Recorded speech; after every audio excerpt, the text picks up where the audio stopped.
Hey, this is concept question 310 from chapter 24, and we're given a graph on the right that shows demand, marginal revenue, and marginal cost curves for a monopolist.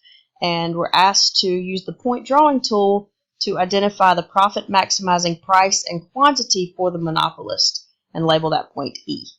So I'll magnify the graph here so we can see what we're working with better. Okay, so we have marginal revenue and the demand, and as we know, the marginal revenue curve is always steeper than the demand curve.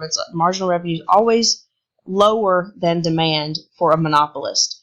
And then we have their marginal cost curve. And remember from the profit maximizing rule that we always want to produce where our marginal revenue equals our marginal cost. And the reason for that is you can see if you look at the purple line and the green and the red line here, you can see that if you produce fewer than that, so if we produce 2, for example, our marginal cost is lower than our marginal revenue. If we produced 2.5, our marginal cost is still lower than our marginal revenue, so we can still make more money by producing more of them, as long as we move toward where the marginal revenue and marginal cost meet. If we go beyond that, if I wanted to produce, say, 3.5 or 4, notice that at 4, my marginal revenue is way down at 1, and my marginal cost is way up at 4. So that for that 4th unit that I produce, I'm losing money.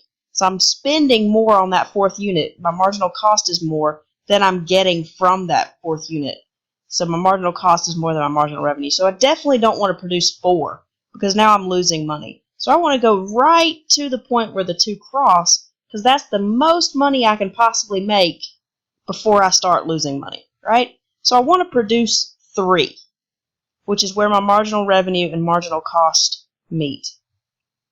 But then the monopolist has this unique situation where now that I've decided how many I want to produce, I know I want to produce 3, which is where my marginal revenue equals my marginal cost. I have to decide how much I want to charge for those 3. What's my price going to be?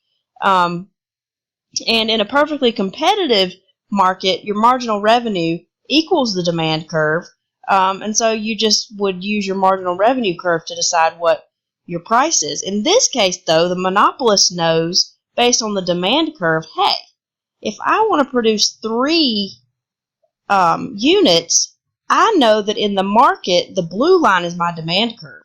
So for 3 units, people are willing to pay $6.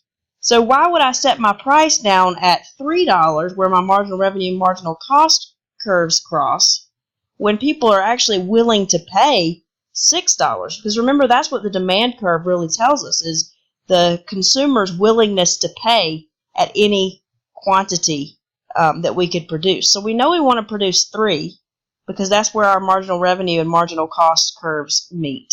And that's the most we can produce without losing money, right? So then we have to look at the demand curve to see, okay, how much are people willing to pay if I produce 3? And people are willing to pay $6. So I actually want to charge $6 for each of those 3 units that I'm producing. So you can see that we use the marginal cost and marginal revenue to figure out our quantity, but then we use demand to figure out our price. And once we've done that, we can now plot our point here. So we know we want to produce 3, which is where marginal revenue equals marginal cost, and we know we want to charge $6 for each of those 3 because that's where the demand curve says people are willing to pay for 3 units. So I'm going to put my dot here at an output of 3 units, at a price of 6. And actually, to get it exact, I think my Econ Lab would give you credit for it at like 6.02 and 3.01 as I've drawn. But just to be sure, I'm going to click Edit Coordinates and get it exact. So I'm going to tell it I want it to be exactly 3. Not all these decimal places. But 3. And at exactly 6. And submit. And so now it'll put my dot at exactly 6 and 3. And just to make sure things don't go crazy, I'm going to move my label up here so it's not overlapping with the line. And I'm supposed to label it E. All right. So that is my profit maximizing price and quantity for the monopolist in this market. Save, check answer, and we're good to go. If you have any more questions, feel free to come by office hours.